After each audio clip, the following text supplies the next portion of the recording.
good evening to all and welcome to Unacademy. This is Surbi, your educator, and I welcome you all in today's class and today's session. So let me confirm once whether I am audible and visible or not. उसके बाद start करेंगे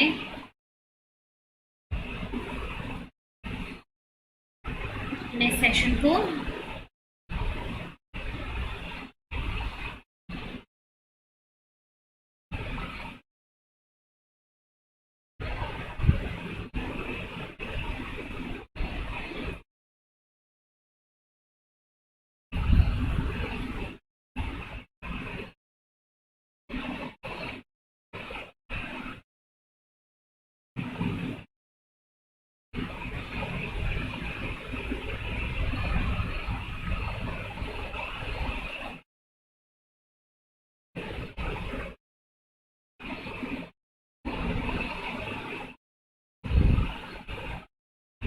Let me confirm once.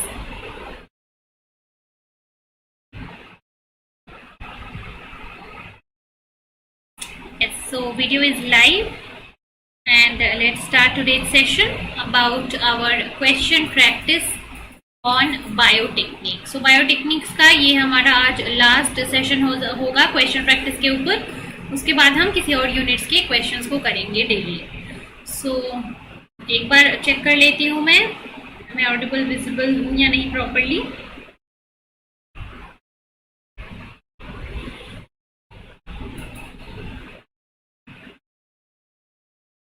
है ना, एक बार check कर लेते हैं फिर लेक्चर को स्टार्ट करेंगे. Yes, so I think video is live. So hello everyone, a very warm good evening, and before starting the lecture let me tell you few important things related to Unacademy. Unacademy के benefits बोल लो या फिर Unacademy के advantages बोल लो कि Unacademy आपको क्यों join करना चाहिए. तो Unacademy अगर आप बोलोगे कि Unacademy की फ्री क्लासेस भी तो अवेलेबल है, यूट्यूब पे क्लासेस अवेलेबल है, तो हम वो क्यों ना अटेंड करें. ऑफकोर्स अटेंड कीजिए, लेकिन अगर आप चाहते हो कि आपका पूरा सिलेबस सिर्फ एक और एक प्लेटफॉर्म से हो, पूरा सिलेबस एक वेल ऑर्गेनाइज तरीके से कंप्लीट किया जाए, तो उसके लिए आपको Unacademy से जुड़ना होगा. ठीक है, प्लस सब्सक्रिप्शन या आइकनिक सब्सक्रिप्शन से. तो Unacademy का प्लस सब्सक्रिप्शन आपको देता है live classes, test series, unlimited practice session and well scheduled well structured course. और अगर आप यहाँ जुड़ना चाहते हो Unacademy के आइकनिक सब्सक्रिप्शन से, तो आइकनिक सब्सक्रिप्शन आपको और भी अलग अलग एडवांटेजेस देते हैं, जैसे कि आपको यहाँ पे मिलेगा personal guidance, study planner, study material, expert guidelines for your preparation. Expert आपको गाइड करेंगे आपके प्रिपरेशन के टाइम पे, आपको throughout your journey help करेंगे. आपका मेंटर आपको हमेशा हेल्प करेगा एंड आपका टेस्ट एनालिसिस किया जाएगा, आपके परफॉर्मेंस का एनालिसिस किया जाएगा and through out your preparation आपको यहाँ पे एक फुल सपोर्ट मिलेगा Unacademy की एजुकेटर्स की तरफ से. तो अगर आप पूरी अपनी प्रिपरेशन के साथ साथ स्ट्रैटेजी, स्टडी प्लानर सब कुछ करना चाहते हो Unacademy के साथ जुड़ के, तो इसके लिए आपको आइकनिक सब्सक्रिप्शन ज्वाइन करना होगा. अगर आप अपनी पढ़ाई, क्लासेस और कोर्स क्वेश्चन प्रैक्टिस करना चाहते हो, तो उसके लिए आपको ये जो है वो डाउनलोड करना होगा. ठीक है, ये आपको आइकनिक ज्वाइन करना होगा, नहीं तो आपको फिर प्लस ज्वाइन करने से भी हो जाएगा. ठीक है,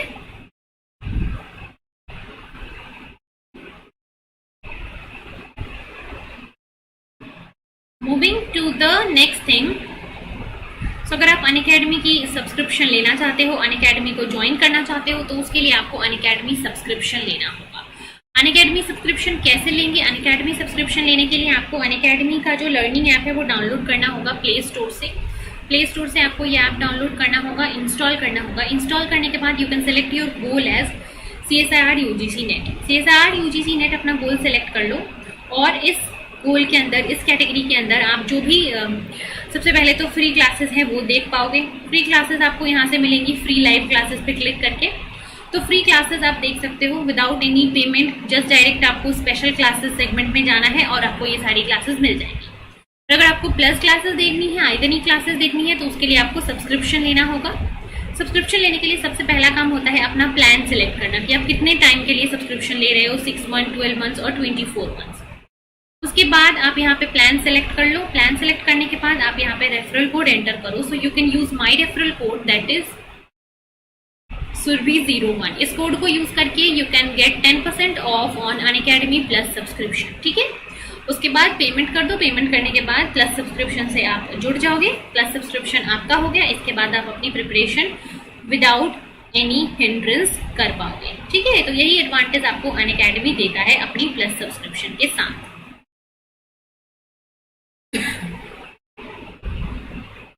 राइट, सो ये हो गया अनअकैडमी सब्सक्रिप्शन के बेनिफिट्स, अनअकैडमी के एडवांटेजेस।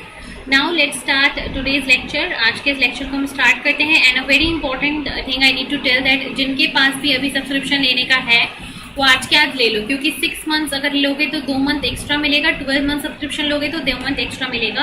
और ये जो है वो सिर्फ और सिर्फ कल तक है, 31 अगस्त तक। तो जिनको भी सब्सक्रिप्शन चाहिए आज के आज ले लो, है ना, इससे पहले कि आपका ये ऑफर चला जाए +2 वाले फ्री ऑप्शन का, है ना। सो आज ही आज आप अपनी सब्सक्रिप्शन ले सकते हो। So let's start then our lecture. Start कर ले, चलिए तो स्टार्ट कर लेते हैं। ये रहा आज के लिए हमारा पहला सा सवाल। चलिए बच्चा सॉल्व कीजिए इसको।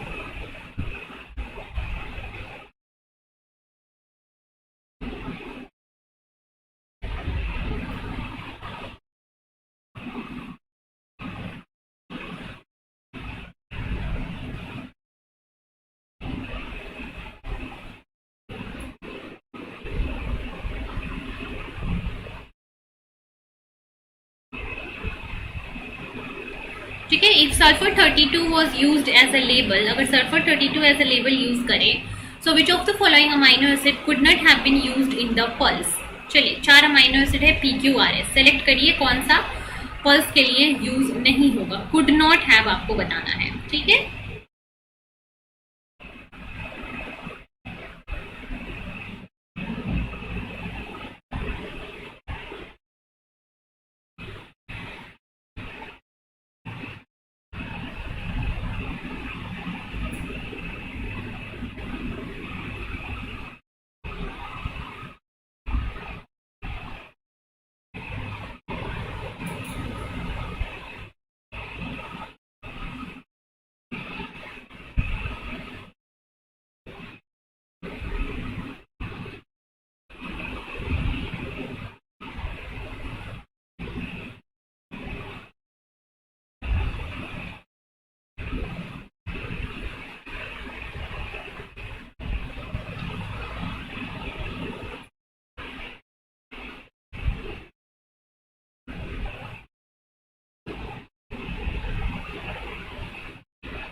चलिए आंसर बताइए इसका फटाफट से। ठीक है, हरविंदर कौर का आंसर आया है बी। यस बच्चा, बी आंसर। देखते हैं, आ जाओ इसको। तो अगर सल्फर 32 से आप लेबल कर रहे हो तो कौन से अमाइनो एसिड लेबल होंगे? Amino acid which have sulphur group. ठीक है, सल्फर या फिर SH ग्रुप, वो जो है यहाँ पे रेडियो लेबल होंगे। तो इन 4 अमाइनो एसिड में आपको देखना है कि किस अमाइनो एसिड में सल्फर ग्रुप होता है। क्या सेरीन में सल्फर ग्रुप होता है? नो, सेरीन के अंदर सल्फर नहीं होता है, सेरीन के अंदर OH ग्रुप होता है। क्या सिस्टीन के अंदर सल्फर होता है? यस, सिस्टीन जो है वो एक sulphur SH containing amino acid है, थायोल ग्रुप कंटेनिंग। क्या थ्रियोनिन के अंदर होता है? नो, थ्रियोनिन के अंदर भी नहीं होता है, थ्रियोनिन भी OH कंटेनिंग है। क्या मिथियोनिन के अंदर होता है? नो, मिथियोनिन, यस, मिथियोनिन के अंदर होता है, मिथियोनिन भी SH कंटेनिंग है। सो सिस्टीन और मिथियोनिन यहाँ पे जो है, इन दोनों में क्या है? सल्फर ग्रुप प्रेजेंट है, इसलिए ये सल्फर 32 से रेडियो लेबल्ड हो जाएंगे। तो आप इसको यूज कर सकते हो पल्स में, लेकिन आपको बताना है कुड नॉट। तो कौन से यूज नहीं होंगे? यहाँ पे यूज नहीं होंगे 2 अमाइनो एसिड जिनमें की सल्फर नहीं है, वो है serine and threonine, that is P and R। So answer क्या हो गया आपका? Option number A.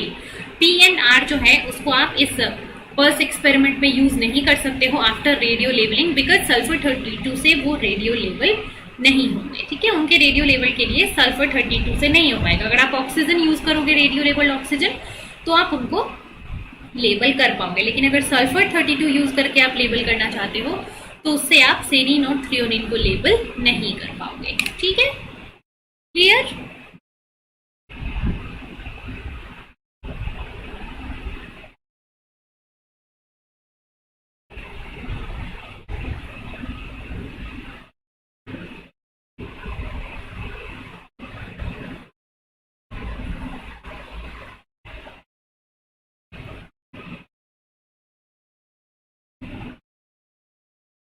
चलो आई होप ये क्लियर होगा। आंसर है इसका option A. So Sneha is right, A है इसका सही जवाब। चलो आगे बढ़ेंगे अगले सवाल पे। आज के लिए दूसरा सेशन हमारा ये रहेगा। आज के लिए सेकंड क्वेश्चन ये रहा आप लोगों के सामने।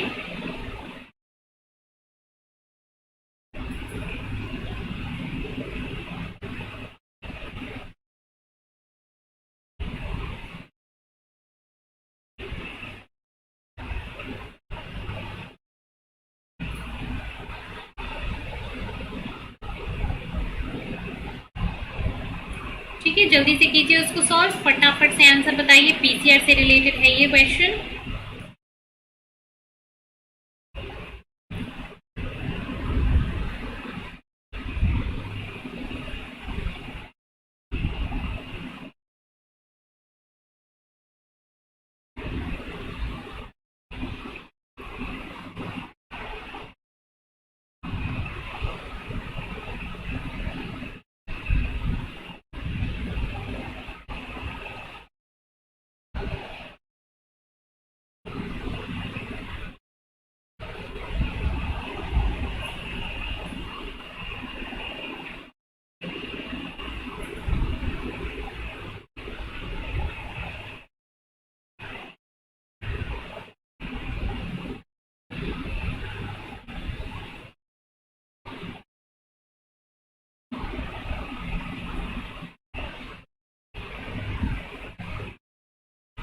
ठीक है, the region of DNA shown here below is amplified by PCR, the appropriate primers। ठीक है, ये पर्टिकुलर दो टेम्पलेट है। एक टेम्पलेट है यहाँ पे double stranded 5 prime 3 prime 5 prime 3 prime. तो यहाँ पे टेम्पलेट में प्राइमर्स कहाँ से अटैच होंगे, प्राइमर्स कहाँ पे अटैच होंगे वो आपको बता देना है इधर पे। चलिए जल्दी से बता दीजिए प्राइमर्स यहाँ पे किधर पे आके लगेंगे।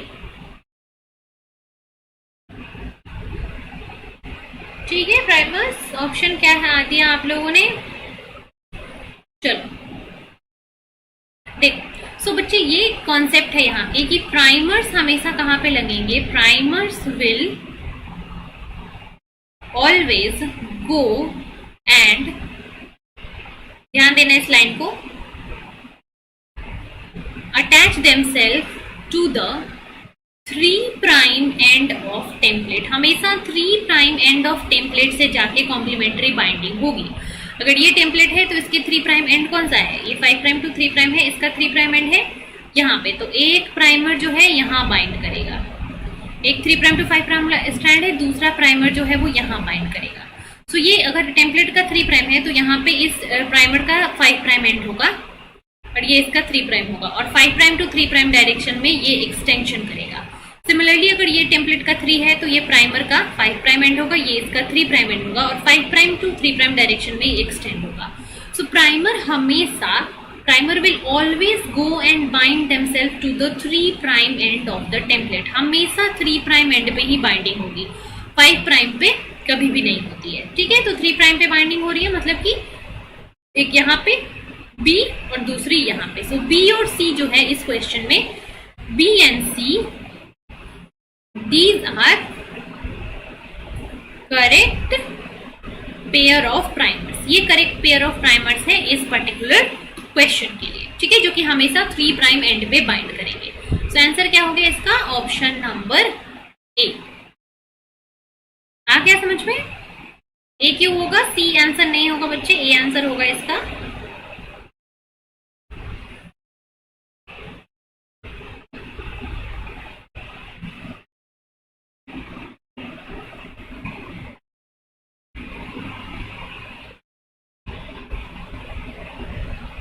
ठीक है, एक बार बताइए जल्दी से, क्लियर हो गया तो।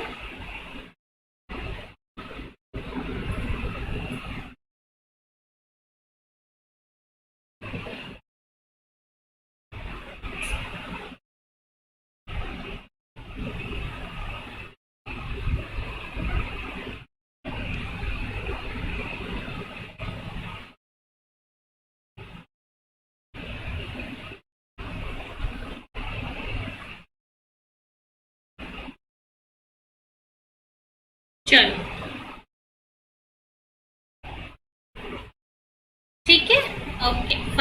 अगले क्वेश्चन पे बढ़ते हैं फिर आगे। चलिए अगला सवाल ये रहा।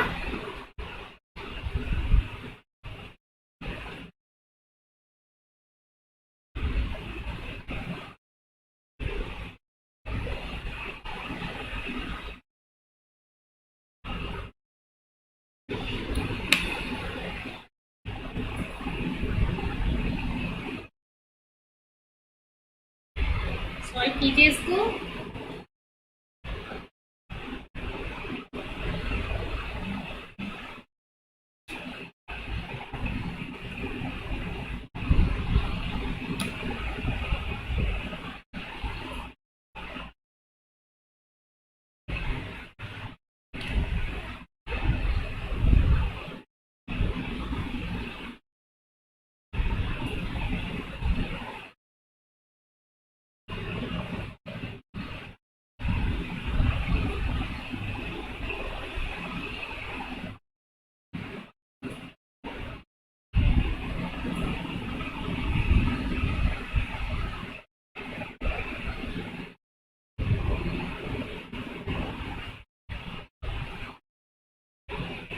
चलो ठीक है, polymerase chain reaction is a technique that is used to yes right, C जो है सही जवाब है। It uses short DNA primer and a thermostable DNA polymerase to replicate specific DNA sequence. क्या होता है पॉलीमरेज चेन रिएक्शन में? एक प्राइमर यूज होता है जो कि आपके टेम्पलेट से जाके बाइंड करेगा। इसके अलावा एक पॉलीमरेज यूज होता है दैट इज थर्मोस्टेबल, बिकॉज उसको हाई टेम्परेचर सर्वाइव करना होता है, and that thermostable polymerase is most commonly Taq polymerase. ठीक है, सो ये Taq polymerase after binding of primer template को एक्सटेंड करेगा। So it is a in vitro amplification technique that uses a primer and a thermostable DNA polymerase to amplify specific DNA sequence. ठीक है, तो ये होता है हमारा पीसीआर का टेक्निक। तो सी इसके लिए सही जवाब है। Yes very good right, C जो है सही जवाब है इसके लिए। आगे चले नेक्स्ट क्वेश्चन पे। चलो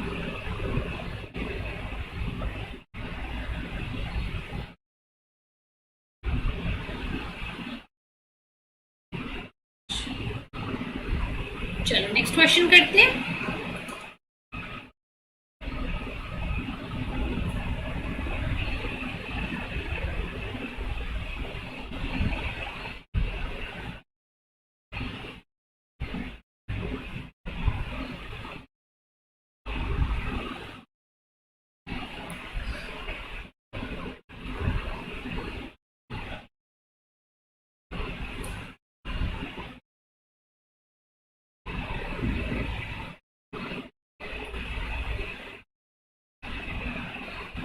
चलिए ठीक है, ये Sanger sequencing chain termination sequencing से रिलेटेड क्वेश्चन है। ये सॉल्व कीजिए आप इसको, फिर मैं इसका आंसर बताऊंगी आप सबको।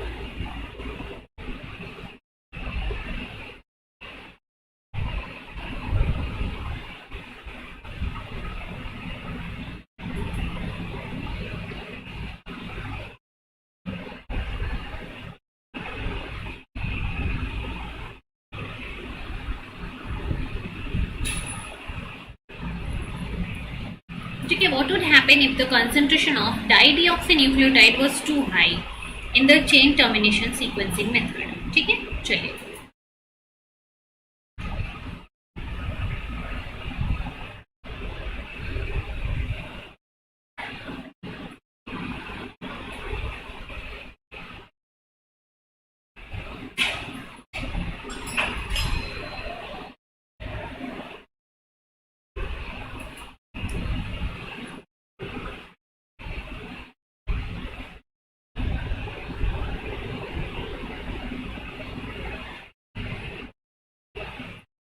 what would happen if the dideoxynucleotide was taken in very high concentration? So answer आ गया इसका option C. Ma'am genetic diseases का लेक्चर मिल जाएगा क्या? नो बच्चे, जेनेटिक डिजीजेस के ऊपर आई थिंक मैंने लेक्चर नहीं लिया है। जेनेटिक डिजीजेस पार्ट मैंने कवर नहीं किया है Sneha. So what would happen if the concentration of dideoxynucleotide is very very high? So dideoxynucleotide क्या होता है, चेन टर्मिनेशन के लिए यूज होता है।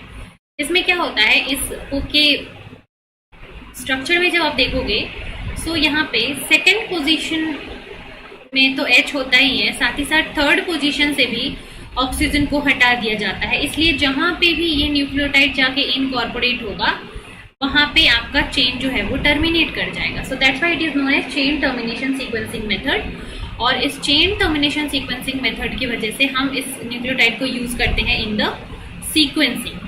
ठीक है, सो अगर आप इस DDNTP को वेरी हाई कंसेंट्रेशन में यूज कर लोगे तो क्या होगा, आपका PCR जो है वो आगे ही नहीं बढ़ेगा, आपका जो चेन रिएक्शन का एम्प्लीफिकेशन है, जो चेन का प्रोसेसिंग होगा वो आगे होगा ही नहीं। ठीक है, so if you are using this at a very high concentration then the reaction will not proceed, because आपके जो DDNTPs हैं वो जाके ज्वाइन कर जाएंगे और एम्प्लीफिकेशन होने ही नहीं देंगे। सो रिएक्शन जो है वो प्रोसीड ही नहीं करेगा when this DDNTP were used in too high concentration. So chain termination के टाइम पे ये ध्यान रखना होता है कि जब आप DDNTP ऐड करो it should be in very low concentration. Nucleotides के कंपेयर में अगर हम बात करें DNTP, so DNTP should be very very higher than DDNTP. इसी सिचुएशन में आप ये सीक्वेंसिंग कर पाओगे। ठीक है,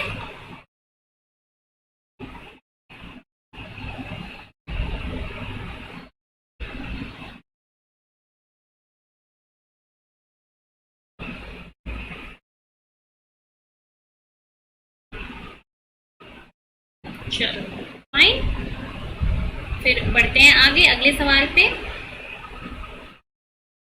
सी हो जाएगा इसका सही आंसर। आई होप कि सबको समझ में आ गया होगा ये क्वेश्चन, है ना।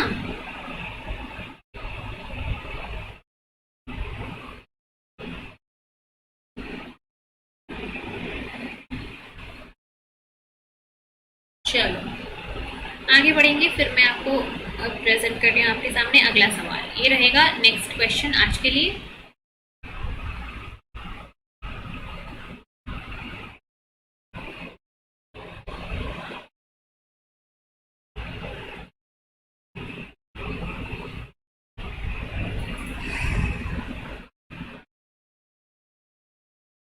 ठीक है, डिफरेंशियल सेंट्रीफ्यूगेशन क्या होता है? डिफरेंशियल सेंट्रीफ्यूगेशन मतलब कि यहाँ पे आप क्या करते हो, डिफरेंट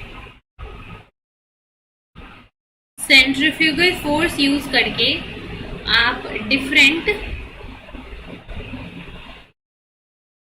सेलुलर कंपोनेंट को सेपरेट करते हो। ठीक है, सो डिफरेंशियल सेंट्रीफ्यूगेशन ये होता है।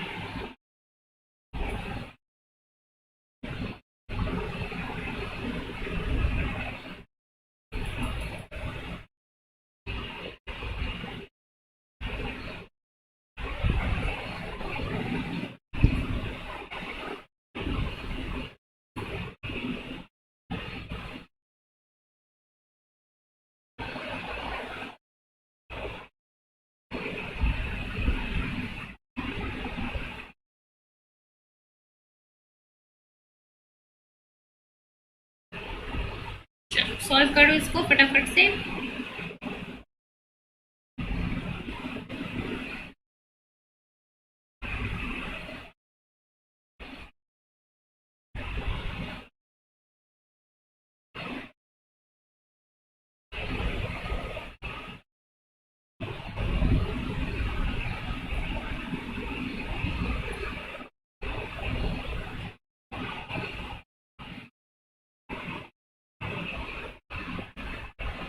ठीक है, चलो देखते हैं इस क्वेश्चन को, इसका आंसर क्या होगा।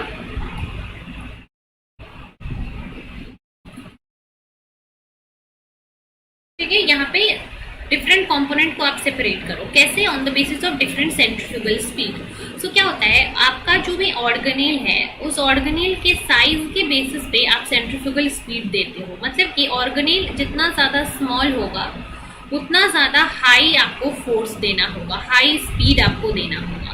ऑर्गेनेल जितना ज्यादा लार्ज होगा आपको उतना ज्यादा लो स्पीड देना होगा, लो जी। ठीक है, सो यहाँ पे these four, microsome, ribosome, nuclei and lysosome, सबसे लार्जेस्ट ऑर्गेनेल जो होता है वो होता है nuclei. Nuclei is the largest organelle. So nucleus को अगर आपको सेपरेट करना है, न्यूक्लियस अगर आपको चाहिए, सो आप लोएस्ट स्पीड में सेंट्रीफ्यूज करोगे तो न्यूक्लियस जो है वो आपका सेटल डाउन हो जाएगा. तो यहाँ पे लोएस्ट स्पीड जो है आपको कौन सी लग रही है? लोएस्ट स्पीड है यहाँ पे ऑप्शन नंबर 1 और P 1000 G. सो न्यूक्लियस को सेपरेट करने के लिए आप ऑप्शन ए को चूज करोगे. P के लिए हो गया 3. देन सेकेंड अगर बात करें राइबोसोम, राइबोसोम जो होता है क्या होता है? It is the smallest organelle. ये स्मॉलेस्ट ऑर्गेनेल है. सो इसके लिए आपको सबसे ज्यादा स्पीड यूज करना होगा, that is 1.5 lakh. So ribosome के लिए S, 2 के लिए S. तो ऑप्शन देख लो, 2 के लिए S, P के लिए 3, सिर्फ एक ही ऑप्शन है. तो A जो है इसका सही जवाब हो जाएगा, सीधे से सिंपल से. सो सबसे अगर मैं ऑर्डर लिखूं यहाँ पे, सो लार्जेस्ट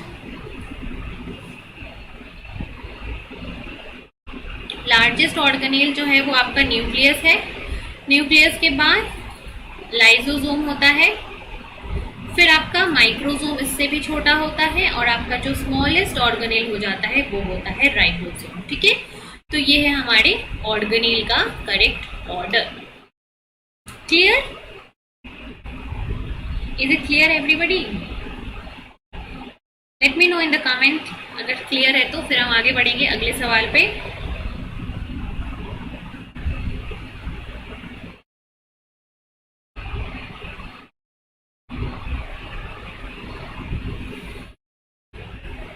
चलिए फटाफट से बताइए.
चलो आगे बढ़े, फिर अगले सवाल पे चलते हैं.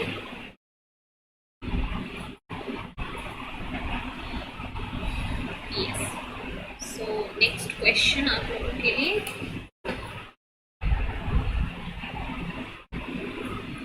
ये रहा आज के लिए नेक्स्ट क्वेश्चन. चलिए फटाफट से डालिए, इसको सॉल्व कीजिए, आंसर दीजिए कमेंट पे.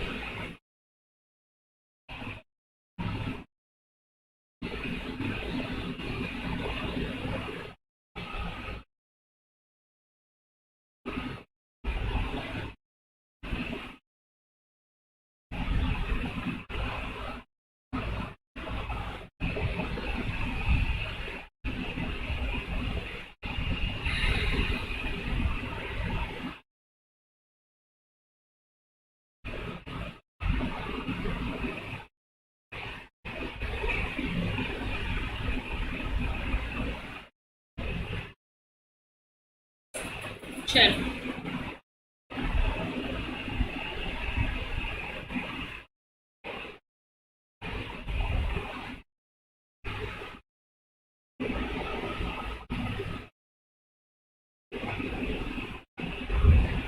molecular weight of unknown protein can be found out by. Unknown protein के मॉलिक्यूलर वेट को आप कैसे फाइंड आउट कर सकते हो? किस टेक्निक से आप मॉलिक्यूलर वेट फाइंड आउट कर सकते हो? So the answer here is option number A. Molecular weight आप इलेक्ट्रोफोरेसिस से फाइंड आउट कर सकते हो. इलेक्ट्रोफोरेसिस में क्या करोगे, आप प्रोटीन्स को क्या करोगे, अपने साइज के बेसिस पे सेपरेट कर दोगे और इसके स्पेसिफिक एक स्टैंडर्ड मॉलिक्यूलर मार्कर को रन करोगे। ये मॉलिक्यूलर मार्कर जो है वो प्रोटीन को क्या करेगा, इसके साइज के बेसिस पे आप पता कर लोगे कि ये मॉलिक्यूलर मार्कर जितने साइज का होगा इतने साइज का आपका ये प्रोटीन है। सो आपके सैंपल में कितने कितने प्रोटीन्स है, कौन से साइज के, वो आप इलेक्ट्रोफोरेसिस से पता कर लोगे। ठीक है, बट अगर आप आयन एक्सचेंज क्रोमेटोग्राफी करते हो या फिर एफिनिटी क्रोमेटोग्राफी करते हो, इससे आप अपने प्रोटीन का साइज पता नहीं कर पाओगे। ठीक है, ये क्या है, ये एक सेपरेशन टेक्निक है। यहाँ से सिर्फ आप प्रोटीन को या फिर मॉलिक्यूल को या फिर एनालाइट को सेपरेट कर पाओगे। यहाँ से आप सेपरेट करने के अलावा और कुछ नहीं कर पाओगे। मॉलिक्यूलर डेटा इलेक्ट्रोफोरेसिस से ही जान पाओगे। ठीक है, यस, STS पेज से जान पाओगे। राइट, चलिए, वेरी गुड। सो मूव करते हैं अगले सवाल पे। ये रहा अगला सवाल, the phenomena of fluorescence. Fluorescence से रिलेटेड है ये सवाल।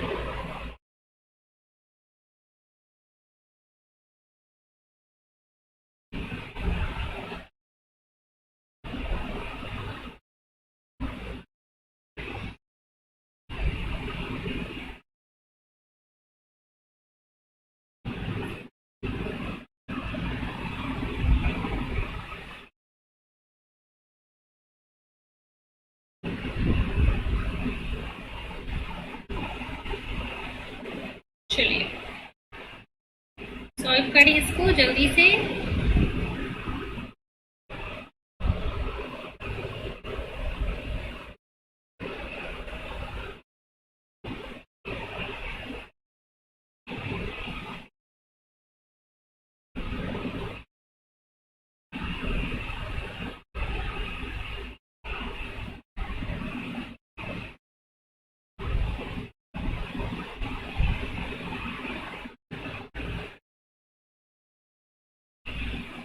फ्लोरेसेंस का फिनोमेना जो है वो किसके ऊपर बेस्ड होता है?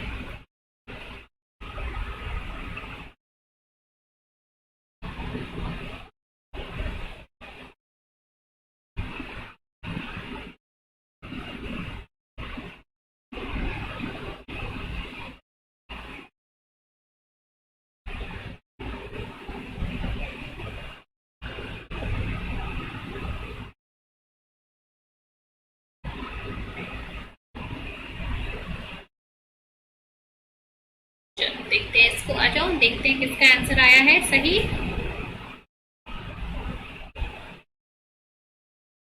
Yes, so the phenomena of fluorescence occurs at. Fluorescence क्या कहलाता है? फ्लोरेसेंस के टाइम पे क्या होता है, देखो एक मॉलिक्यूल होगा, ठीक है, एक मॉलिक्यूल होगा, इस पे जब आप कोई भी लाइट दोगे सो इस मॉलिक्यूल के जो इलेक्ट्रॉन्स होंगे वो इलेक्ट्रॉन्स क्या हो जाएंगे, एक्साइट हो जाएंगे। इलेक्ट्रॉन्स एक्साइट होके अपने से हायर एनर्जी स्टेट में चले जाएंगे, हायर एनर्जी स्टेट में चले जाएंगे। वो हायर एनर्जी स्टेट में जाने के बाद वापस से कोशिश करेंगे थोड़ी देर बाद कि ग्राउंड स्टेट में आ जाए। ठीक है, वो ग्राउंड स्टेट में वापस से आने की कोशिश करेंगे। वो जब ग्राउंड स्टेट में आ रहे होते हैं तो उनकी कुछ एनर्जी जो है यहाँ पे लॉस हो जाती है, एनर्जी जो है कुछ यहाँ पे लॉस हो जाती है, एमिट हो जाती है, और यही जो एमिटेड लाइट है वो जाता है डिटेक्टर के पास और डिटेक्टर आपको देता है फ्लोरेसेंस। ठीक है, सो फ्लोरेसेंस जो है वो यूजुअली आपके ना ही तो एब्जॉर्ब लाइट के ऊपर होता है ना ही तो ट्रांसमिटेड लाइट के ऊपर होता है, ये एमिटेड लाइट के ऊपर होता है। ठीक है, जबकि मॉलिक्यूल एक्साइटेशन से ग्राउंड स्टेट में रिटर्न कर रहा होता है तो वो कुछ लाइट एमिट करता है जो कि फ्लोरेसेंस देता है। ठीक है, तो अब ऑप्शन देख ले, a molecule absorb energy and moves from ground state to excited state, does it give fluorescence? No. A molecule returns to ground state by emitting light. Yes, this will give the fluorescence. ये emitted light जो होता है वो fluorescence देता है। ठीक है, right? So B है इसका सही जवाब।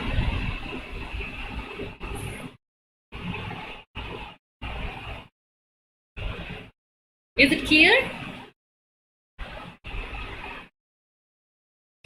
ठीक है, चलो, सो श्रेया और हरविंदर दोनों ने ही सही जवाब दिया, इसका बी बिल्कुल सही जवाब है। फ्लोरेसेंस का यही मैकेनिज्म होता है। चलिए आगे बढ़ते हैं अगले सवाल पे। नेक्स्ट क्वेश्चन आज के लिए ये रहा आपके सामने।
चलो इसका आंसर देखते हैं।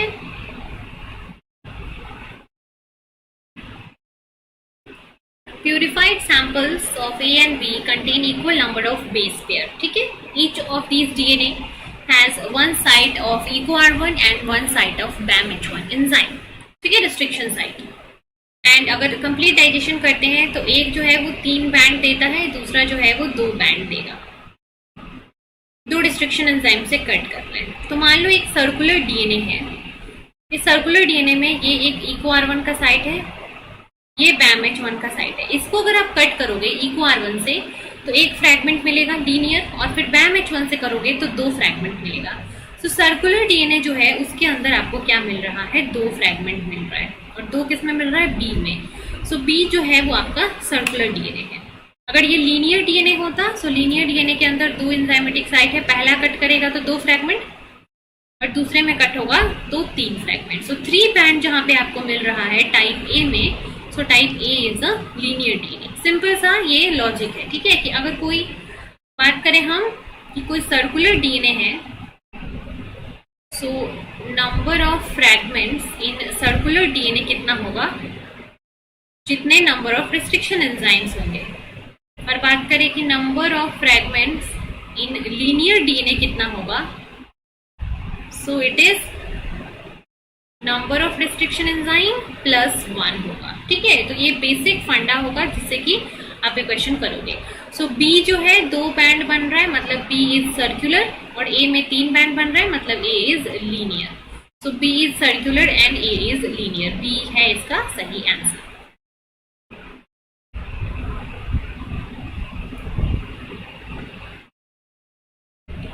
ठीक है,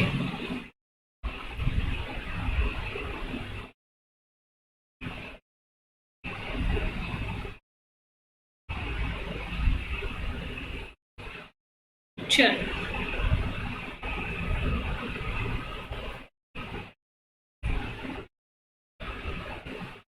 आगे बढ़े नेक्स्ट क्वेश्चन पे। कुछ डाउट है यहाँ पे किसी भी कॉन्सेप्ट से रिलेटेड कुछ डाउट है तो बोलो।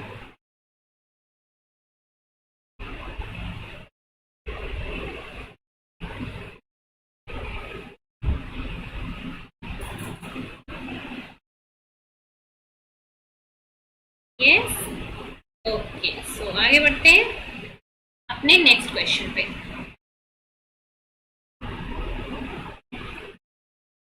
चलो ये हो गया हमारा अगला सवाल। नेक्स्ट क्वेश्चन आज जो है एंड होगा हमारे मेथड्स इन बायोलॉजी और बायोटेक्निक्स वाले चैप्टर के क्वेश्चन प्रैक्टिस का। सो अगर किसी का कुछ भी सवाल है इस चैप्टर से related, so do ask me, do let me no. आज इस चैप्टर के क्वेश्चन प्रैक्टिस को एंड करने वाले हैं हम। सो अगर किसी का कुछ भी डाउट है तो आज के आज ही पूछ के खत्म करो। ठीक है,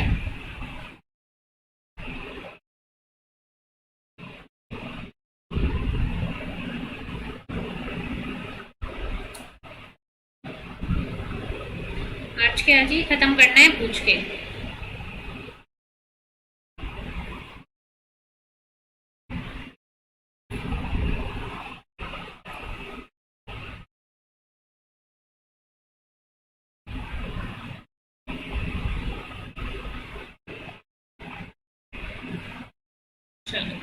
So ELISA assay uses, ELISA assay किसको यूज करता है? ELISA it uses an enzyme which can react with secondary antibody. No, enzyme के साथ secondary antibody react नहीं करता है। An enzyme which can react with antigen. No, enzyme के साथ antigen भी react नहीं करता है। And a substrate which get converted into a colored product. Yes, ELISA में क्या होता है, एक एंजाइम होता है जो कि सेकेंडरी एंटीबॉडी के साथ कॉन्जुगेटेड होता है, नॉट रिएक्ट, कॉन्जुगेटेड होता है। और इस एंजाइम कॉन्जुगेटेड एंटीबॉडी में जब आप सबस्ट्रेट डालोगे which is a colourless substrate, तो ये एंजाइम इसको एक कलर्ड प्रोडक्ट में कन्वर्ट कर देता है। ठीक है, सो आपको क्या मिलेगा, substrate which get converted into coloured product. ये फिनोमेना जो है वो आपके एलाइजा में होता है। ठीक है, एंजाइम जो है ना ही तो वो एंटीजन से इंटरैक्ट करता है, ना ही तो वो सेकेंडरी एंटीबॉडी से इंटरैक्ट करता है, वो सबस्ट्रेट से इंटरैक्ट करता है। ठीक है, एंजाइम जो है वो सेकेंडरी एंटीबॉडी के साथ कॉन्जुगेटेड रहता है, इंटरैक्ट नहीं करता है। There is a difference between conjugation and there is a difference it with the reaction. Reaction और कॉन्जुगेशन में डिफरेंस है ना। चलिए बताइए मुझे अगर क्लियर हो गया तो।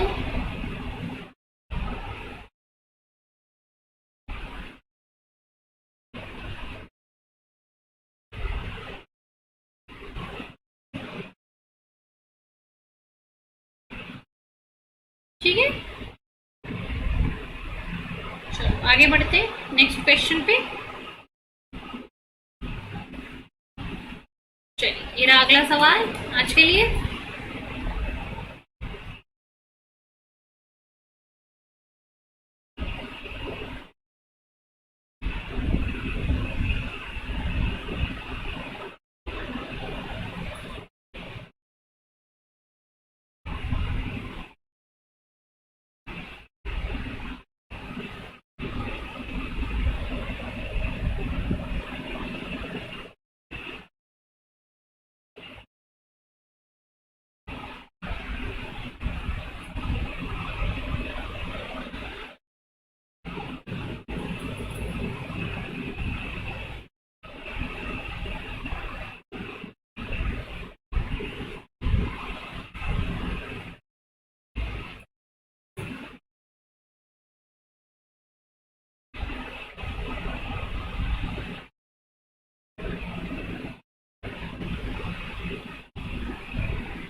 चलिए सॉल्व करके आंसर बताइए इसका।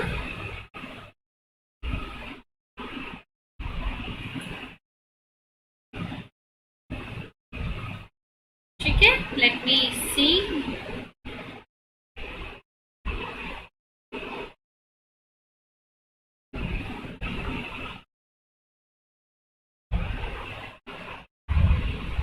Oh, very good, Shreya. Very good. Congratulations. Congratulations. Very good. Very good. So now you are focusing on NET. Yes, you want to do PhD or what? You want to do PhD, है ना? PhD करना है आपको. So focus करो net पे. Net पे focus करो और गेट पे भी फोकस करो, है ना. गेट और नेट दोनों पे ही फोकस करो. अगर आपने गेट भी क्लियर कर लिया सो गेट के थ्रू भी, अभी जो फरवरी में गेट होगा, गेट के लिए प्रिपेयर करना स्टार्ट करो. फिर आप गेट के थ्रू भी बहुत अच्छे अच्छे IITs NITs के अंदर इनरोल हो सकते हो PhD में. सो गेट पे फोकस करो, नेट पे भी फोकस करो और अगले सेशन में जरूर आपको मिल जाएगा, है ना. अभी आप दिसंबर वाला जो सेशन आएगा उसमें अप्लाई कर सकते हो. अप्लाई करना and just give your best in the interviews. अभी मेन आपका ऑप्शन क्या है, अगर आप गेट क्लियर कर लेते हो फरवरी में तो फिर आप नेक्स्ट जून वाले सेशन में अप्लाई कर पाओगे, है ना. सो कोशिश करो नेट क्लियर करने का, गेट क्लियर करने का and then you can appear for the interview. और इंटरव्यू जस्ट आपको बेसिक्स अगर आपके क्लियर है सो इंटरव्यू में ऐसा कुछ ज्यादा डिफिकल्टीज नहीं होता है ना. चलो देखते हैं. If a metabolically active cell is challenged with iron 55 radio level, which of the following protein cannot be detected by autoradiography? So एकोनिटेज जो एंजाइम होता है इसके अंदर आयरन सल्फर क्लस्टर होता है. साइटोक्रोम C में भी आयरन सल्फर क्लस्टर होता है. मायोग्लोबिन इन सब में होमोएकोनिटेज में होता है. लेकिन ये C ऑप्शन में जो दो प्रोटीन है कैलमोड्यूलिन और कैल्सिन्यूरिन, ये कौन से प्रोटीन्स होते हैं बच्चा? ये कैल्शियम बाइंडिंग प्रोटीन्स होते हैं. है ना, ये कैल्शियम बाइंडिंग प्रोटीन्स होते हैं। और कैल्शियम बाइंडिंग प्रोटीन्स हैं तो इनमें आयरन तो बिल्कुल भी प्रेजेंट नहीं होगा, और इसलिए इन दोनों प्रोटीन्स को आप कभी भी रेडियो लेबल्ड आयरन से लेके इनको लेबल नहीं कर सकते हो, ठीक है। Fe रेडियो आइसोटोप से इनको लेबल नहीं कर सकते हो बिकॉज इनके पास आयरन होता ही नहीं है। तो ऑप्शन क्या होगा, calmodulin and calcineurin. Why? Because they are calcium binding protein, not iron. इनके अंदर आयरन नहीं, कैल्शियम होता है, ठीक है। Yes, 3 is the right answer. चलिए, क्लियर है ये? Let me know in the comment.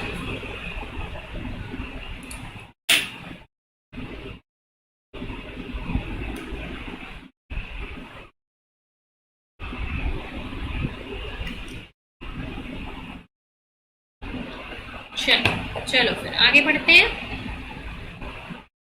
अगले सवाल पे।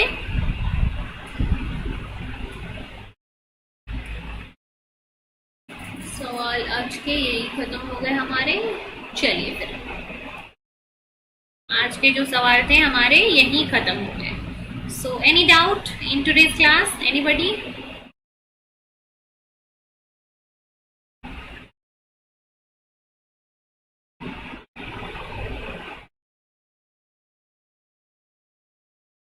किसी को कुछ डाउट है?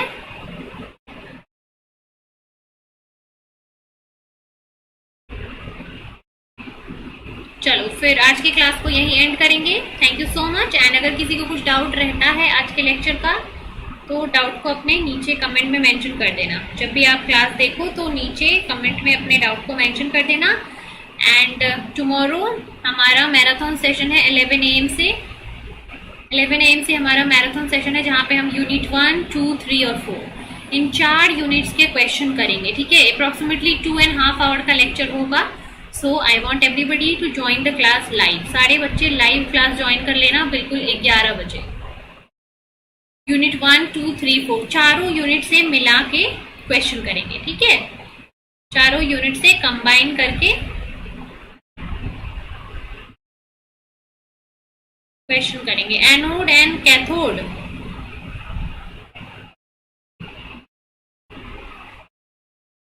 क्या एनोड एंड कैथोड में कंफ्यूजन?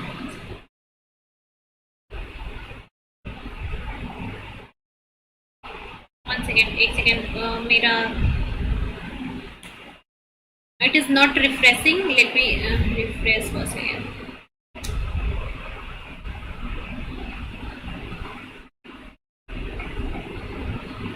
ओके, कैसे याद रखें, है ना। देखो एनोड और कैथोड आप कैसे याद रखना है, मैं कैसे याद रखती हूँ। जैसे कि आपको कटायन एंड अनायन समझ में आता है ना, कटायन और अनायन ये तो याद होगा, इसमें तो कोई कंफ्यूजन नहीं होगा। कटायंस क्या होते हैं, पॉजिटिवली चार्ज। अनायंस क्या होते हैं, नेगेटिवली चार्ज, ठीक है।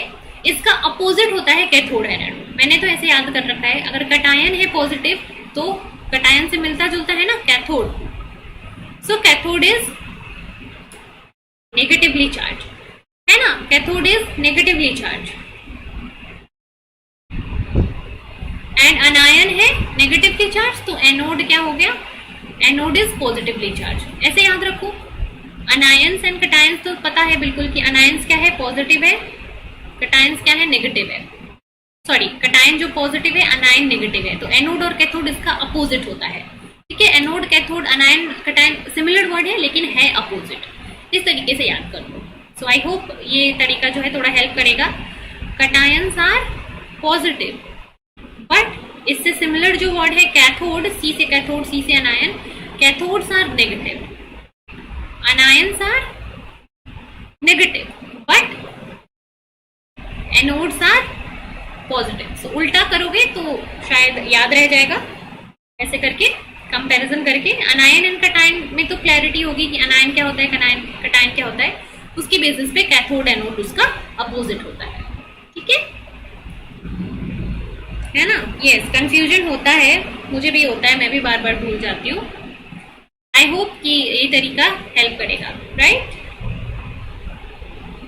May be, I don't know actually, मुझे तो ऐसे ही याद है। मतलब मैं सोचती हूँ अच्छा कैथोड मतलब कि कटायन का उल्टा, तो नेगेटिव चार्ज। सो ऐसे करके याद कर सकते हो। हरविंदर कौर मैम, नेट के लिए कौन सी बुक फॉलो करनी चाहिए? नेट के लिए बच्चे सिर्फ एक बुक तो नहीं कोई ऐसा आप डिफाइन कर सकते हो, है ना, एक बुक तो डिफाइन नहीं कर सकते हो ना आप। यूनिट वाइज आपको अलग अलग बुक्स जो है वो आपको मिलेंगी। हर यूनिट के लिए अलग अलग बुक होता है, हर यूनिट के लिए स्पेसिफिक कुछ पार्ट है बुक से जो कि आपको पढ़ना है, कुछ पार्ट है जो कि आप पाथफाइंडर से फॉलो कर सकते हो। तो अलग अलग डिस्ट्रीब्यूशन है, अलग अलग है। आपको किसी पर्टिकुलर टॉपिक के लिए जानना है तो मैं बता सकती हूँ, ऐसे आपको एक एक टॉपिक के लिए आप अलग अलग, जैसे कि बायोकेमिस्ट्री के लिए आप लेनिंजर फॉलो कर सकते हो, मॉलिक्यूलर बायोलॉजी के लिए आप लेनिंजर फॉलो कर सकते हो या फिर वॉटसन फॉलो कर सकते हो, ठीक है। सेल बायोलॉजी के लिए आप कार्प फॉलो कर सकते हो, माइक्रोबायोलॉजी के लिए आप प्रेस्कॉट फॉलो कर सकते हो। तो ऐसे ही हर यूनिट के लिए अलग अलग बुक्स हैं। आप जिस यूनिट को टारगेट कर रहे हो उससे रिलेटेड वो टेक्स्ट बुक आप फॉलो कर सकते हो, है ना। किसी कोई एक टेक्स्ट बुक नहीं है पूरे नेट के सिलेबस के लिए, क्योंकि बहुत ही ब्रॉड सिलेबस है, राइट। चलो, so one more thing, any suggestion from your side की नेक्स्ट यूनिट कौन सा स्टार्ट करूं मैं? बिकॉज अभी इम्यूनोलॉजी जो है वो हमारा एंड हो गया है, इम्यूनोलॉजी एंड हो गया है। सो इम्यूनोलॉजी के अलावा और कुछ चैप्टर है और कोई चैप्टर स्पेसिफिक जो आप लोगों के सजेशंस हो, या फिर बताओ अगर किसी के कुछ सजेशन है तो, जो टॉपिक मैं करा पाऊँ। देखती हूँ आपके अगर कुछ सजेशन है तो बोलो मुझे। यस, पाथफाइंडर का 10 ईयर का बुक भी है, एक एमसीक्यू बुक भी आता है, प्रैक्टिस बुक, वो भी आप कर सकते हो। फिर क्वेश्चन प्रैक्टिस का एक बुक भी है।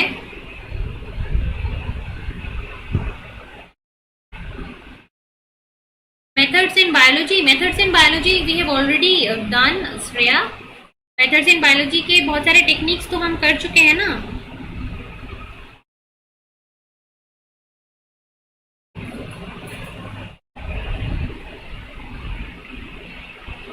Ecology and evolution, ecology and evolution I am trying कि मैं आपका कोशिश करूं इकोलॉजी एंड इवोल्यूशन कराने की। देखती हूँ कितना हो पाता है। एक्चुअली द टेक्स्ट बुक मुझे देखना पड़ेगा इकोलॉजी एंड इवोल्यूशन के लिए, उसके बाद I can make the slides and teach you. So I will consider this as a unit, जो कि मैं आपके दिसंबर के नेट एग्जाम से पहले पहले आपको इकोलॉजी और इवोल्यूशन करा दूंगी इसी यूट्यूब चैनल पे, no worries. But next month करा पाऊंगी कि नहीं इसमें थोड़ा डाउट है, बट इकोलॉजी एंड इवोल्यूशन में आपका इन द अपकमिंग मंथ दिसंबर से पहले पहले हम करेंगे इसी चैनल पे, इकोलॉजी इवोल्यूशन करेंगे, कोई प्रॉब्लम नहीं है बिल्कुल। और कुछ सजेशन? मेथड्स इन बायोलॉजी तो ऑलरेडी हम कर चुके हैं, मेथड्स इन बायोलॉजी दोबारा क्यों करना है? दोबारा जब एग्जाम आएगा तो रिविजन करेंगे, ठीक है। जब एग्जाम आएगा तो रिवीजन कर लेंगे मेथड्स इन बायोलॉजी का।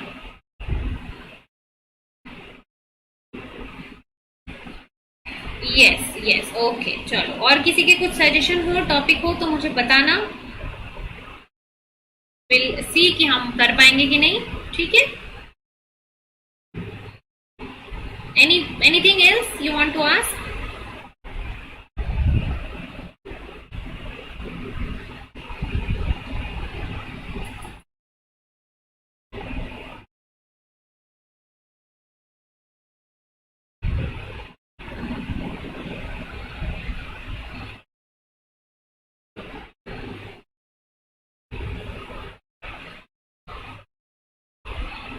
चलो, यस, चलो फिर लेक्चर को एंड करते हैं यहीं पे। Thank you so much and कल मिलेंगे 11 o'clock पे अपने मेगा मैराथन सेशन के लिए। So thank you and take care.